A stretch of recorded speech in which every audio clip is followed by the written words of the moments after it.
Suivez le journal avec STM Transport Voyageurs. Une nouvelle façon de voyager.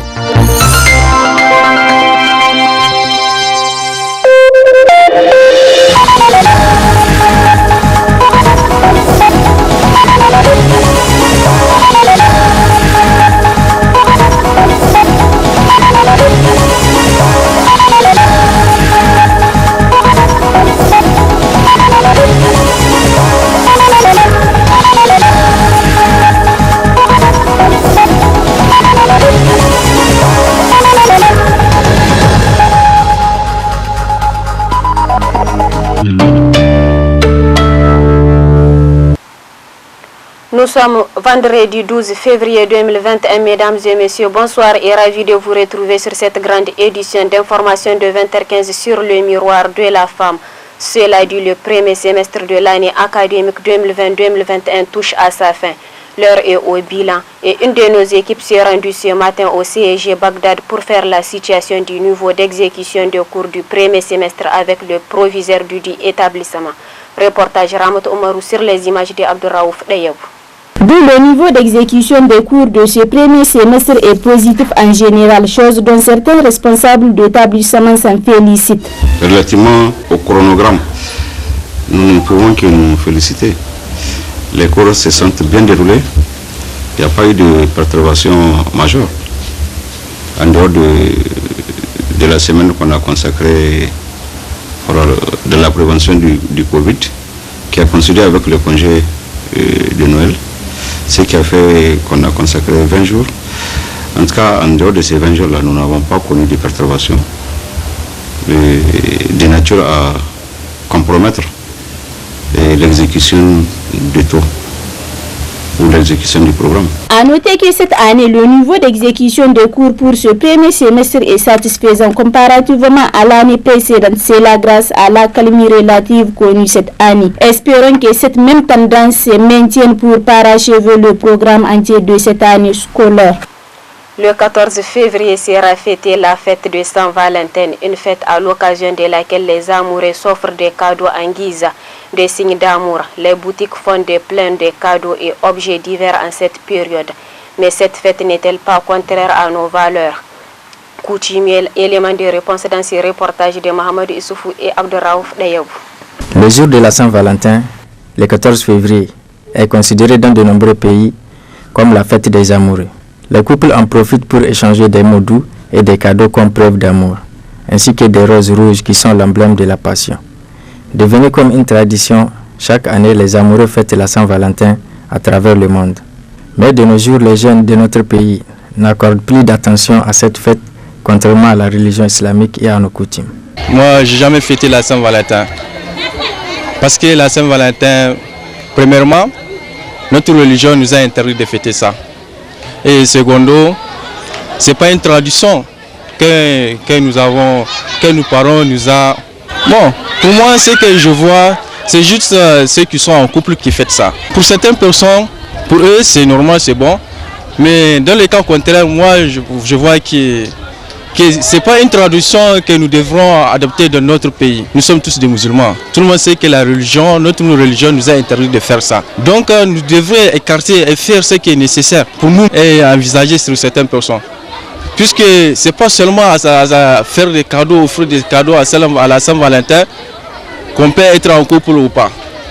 Puisque même avec le fait d'offrir même des cadeaux à des copines ou bien à des copains, ça renvoie aussi à se séparer aussi.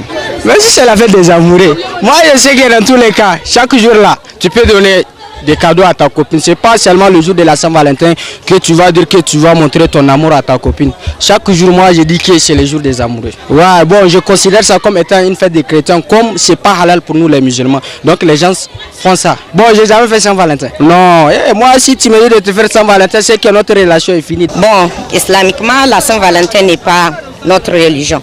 Mais quand tu as un cadeau de ton conjoint, c'est bon de venir présenter à tes amis. Mais islamiquement, nous là, c'est pas bon. Si mon conjoint m'amène, j'aime. Mais s'il ne m'amène pas aussi, on laisse tomber.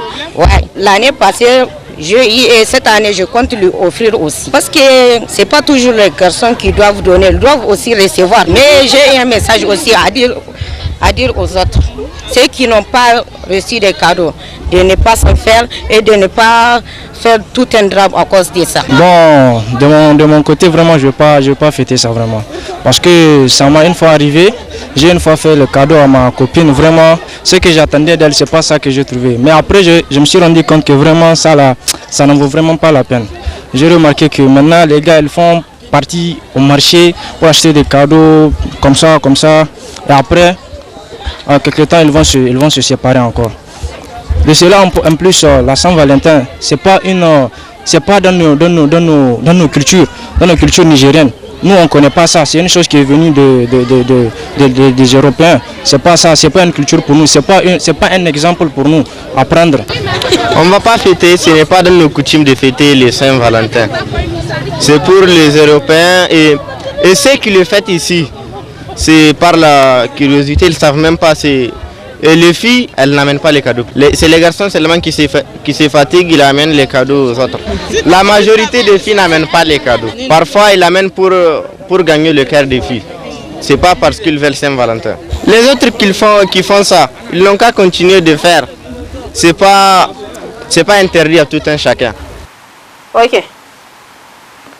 Les tarifs officiels du gaz domestique fixés par le ministère nigérien du Commerce ont entré en vigueur le 1er novembre 2020. Cependant, force est de constater que ces prix ne sont pas respectés par certains détaillants et opérateurs de la Chine. Pourquoi cet état de fait? Élément de réponse avec Mohamed Nouri, président de l'Association de défense des droits des consommateurs, dans cet élément du studio Kalangu.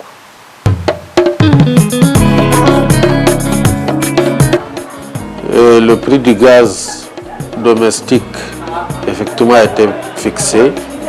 12 kg c'est à 3600, les 6 kg c'est à 1800. Alors il se trouve que l'autorité de régulation du secteur de l'énergie à partir du mois d'octobre a entrepris beaucoup de démarches pour faire respecter ce prix-là, parce que l'autorité est dans son rôle. Dans la réforme, en principe, il y a une étude qui devrait être lancée par l'autorité de régulation pour voir c'est quoi la réalité du secteur du gaz en termes de disponibilité, en termes de distribution, en termes de prix. Donc, cette étude, lorsque nous avons fait la réunion avec le ministère du Commerce, la dernière d'ailleurs, a été annoncée. Mais une autre réalité, c'est que nous sommes dans une situation d'élection générale. Donc certainement cette étude aura lieu, mais la décision finale reviendrait aux nouvelles autorités qui seront élues. Personne ne respecte le prix. Initialement, il y a un semblant. Juste après la réunion, il y avait un semblant de respect, notamment par les opérateurs en tout cas du gaz. Donc, en tout cas, leur prix, c'est ça qui se répercute sur le prix du détail. Mais malheureusement, ce qu'on constate actuellement, le même comportement qu'il y avait avant la réunion du ministère du Commerce, c'est le même comportement qui continue. Ça veut dire qu'il y a un volte-face fait par les opérateurs du gaz. Ça, c'est la deuxième chose, c'est qu'il n'y a pas véritablement de sanctions. Il n'y a pas véritablement de sanctions. Ce que nous constatons, personne n'a été constaté. C'est ce que nous constatons nous-mêmes. Mais la réalité, elle est là. La veille prix, que ce soit du commerce, que ce soit de l'ARC, doit être continuée et en principe, les acteurs devaient être sanctionnés. Nous interpellons particulièrement, rien qu'hier, j'ai personnellement interpellé le ministre du Commerce. En tout cas, ceux qui s'occupent de ça. L'autorité du secteur de régulation du secteur de l'énergie, en tout cas, nous sommes en train de s'activer pour faire une lettre. C'est beaucoup plus formel et en même temps voir dans quelle mesure prendre d'autres dispositions.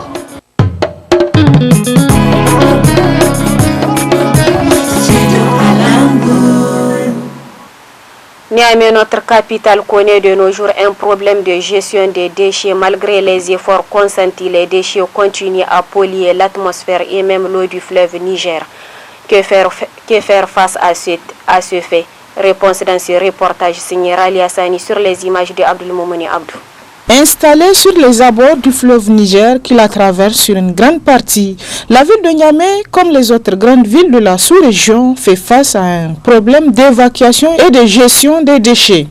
Des décharges à ciel ouvert, des déchets plastiques et autres ordures ménagères polluent du coup les airs, les sols et même les eaux, comme c'est le cas à Niamey où certains déchets sont directement déversés dans le fleuve ou au bord de ce dernier, ce qui engendre des conséquences néfastes pour l'environnement et aussi pour la santé humaine. Ce que les gens doivent comprendre, tout déchet qui est déversé dans le fleuve Niger, si c'est déversé en amont de la station de traitement des eaux de Niamey, c'est que nous sommes foutus.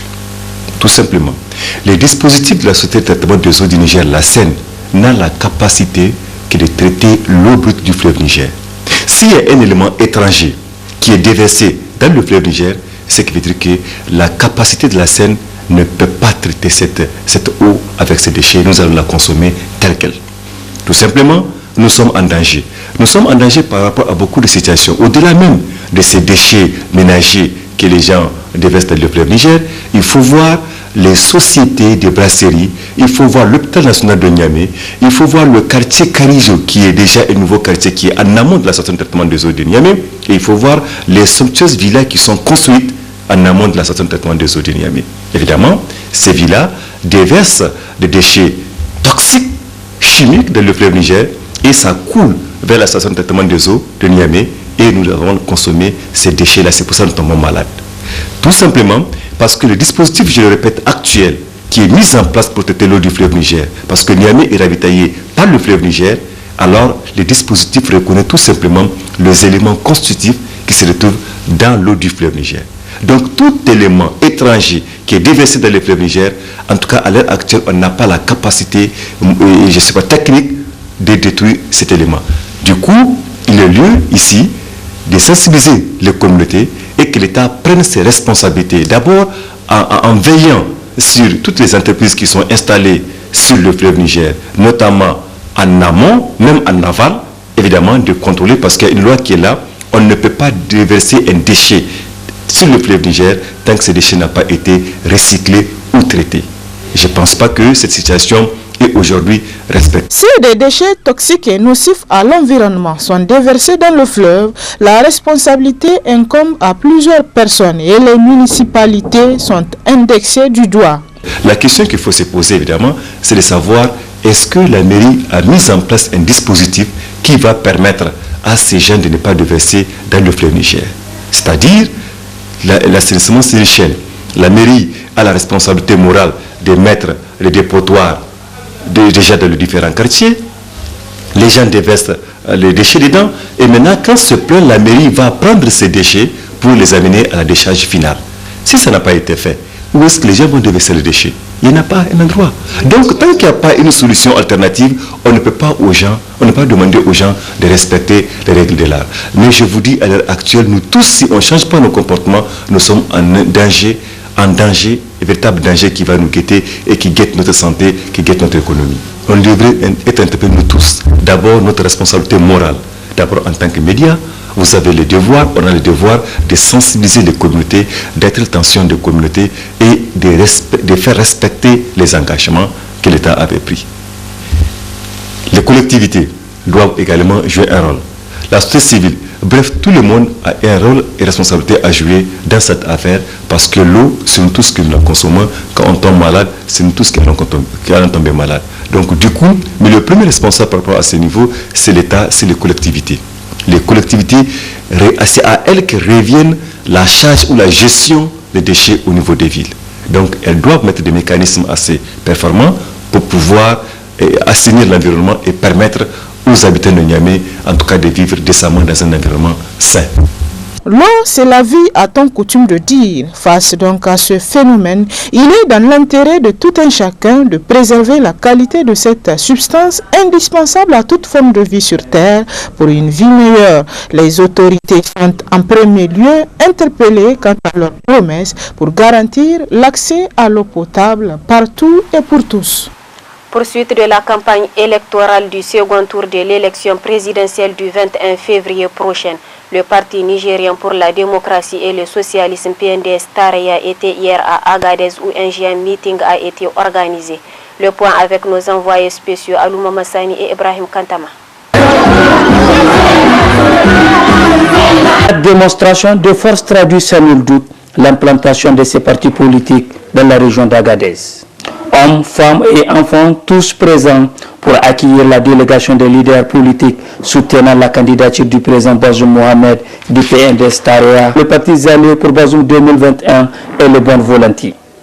Et l'occasion d'exprimer leurs sentiments de satisfaction et de soutien indéfectible aux idéaux du Parti Rose.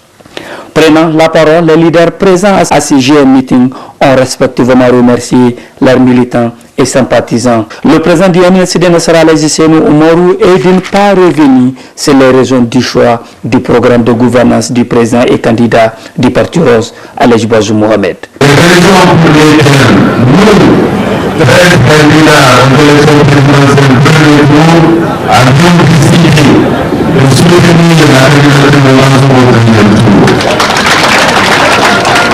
Nous avons parlé d'abord des institutions, une certaine stabilité des institutions. Vous ne pouvez pas construire un pays si les institutions ne sont pas stables. Vous ne pouvez pas, quelles que soient vos compétences, vous ne pouvez pas. Et c'est l'une des raisons. La deuxième raison, il s'agit de quelque chose qui est très cher à nos différents partis signataires et qui doit être aussi très cher à l'ensemble des Nigériens et des Nigériens. Il s'agit de l'unité nationale. Pour sa part, le président candidat Alej Bazoum Mohamed se réjouit de la forte mobilisation de tous les militants et sympathisants en cette circonstance. Avant de détailler les grands axes de son projet de société et son ambition pour un Niger encore renaissant, basé sur l'agriculture, la création d'emplois et le désenclavement des zones rurales à travers des infrastructures routières modernes. Ya shafi hanyoyi abinda kuka sani matsala hanya ta ci mu kowa ko ya sa da muka zo mulki yau mun kare hanya mai zuwa na digiri muna da kudi da za mu hanya digiri da ta fi na kanu za mu yi dabe hanyoyi wanda za su ba ma mutane da suka gona kai na marishaj su kawo wurin da za a saya.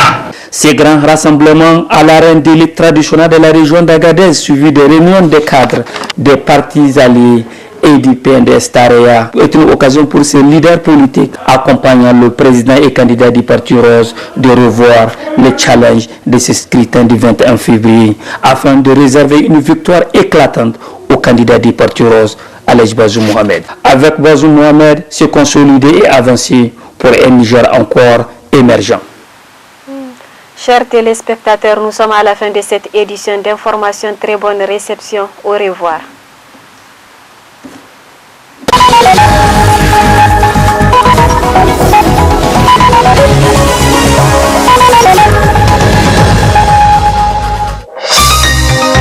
Ce journal vous a été présenté par STM Transport Voyageurs. Une nouvelle façon de voyager.